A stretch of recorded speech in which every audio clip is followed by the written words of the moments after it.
And hi guys. Um I just want to show you this new bag that I got. This is the Coach Ayla chain sling bag. So this is a pre-loved bag, ayan, which I got from an online shop.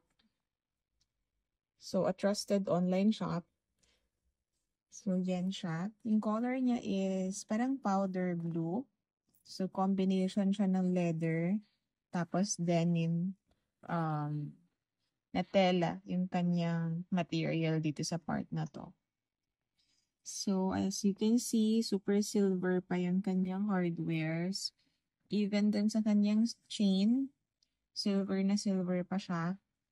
Tapos, so far, intact pa naman lahat ng mga rubber linings niya. Yan siya.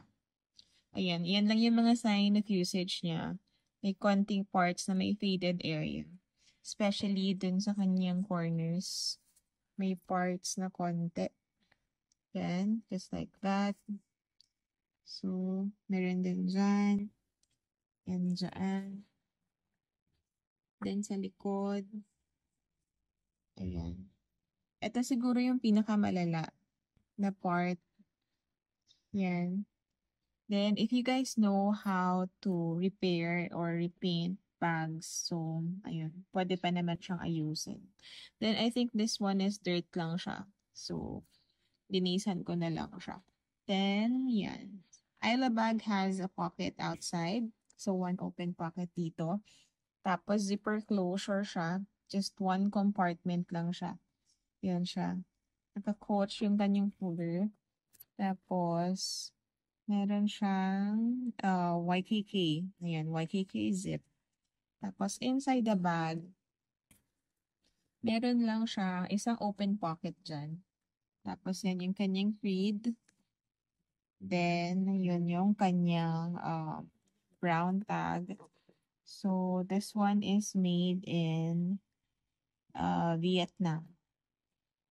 Yan. Clean naman siya inside and super nice kasi malaki yung compartment niya sa loob.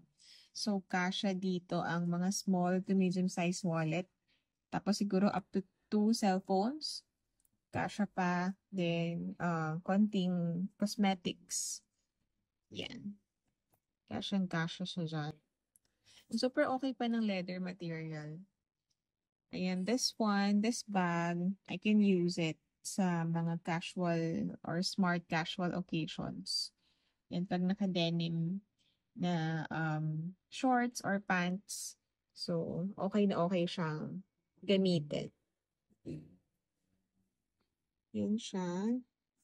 And by the way, if hindi ko pa nasabi yung price, so I got this for only 2,500.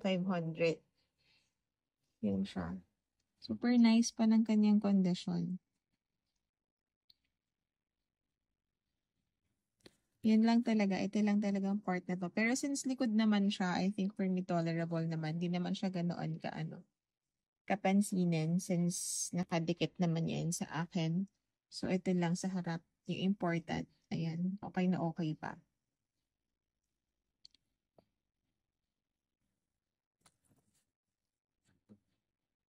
Yan siya. Makinis pa siya, guys. And what I like most about bags na kinukuha ko talaga is yung detachable yung strap.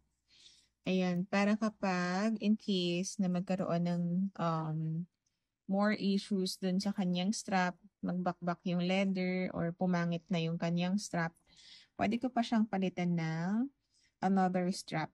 But for this case, since yung color nito is parang medyo mahirap siyang hanapan ng kakulay, so kapag ka ganun, chain strap na lang ang hinahanap natin na replacement sa kanya. So, for this one, mas, syempre, dahil silver hardware siya, hahanap na lang tayo ng chain, color silver din. Pero, syempre, hindi pa naman sa ngayon, dahil okay pa naman for me yung kanyang strap.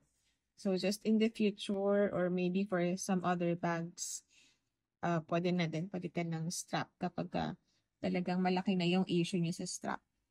Ayan, very nice tong bag na to, guys. Ano siya? camera bag style din pala siya. Ayan, and super okay siya for me. Ayan. Yun lang guys. Thank you.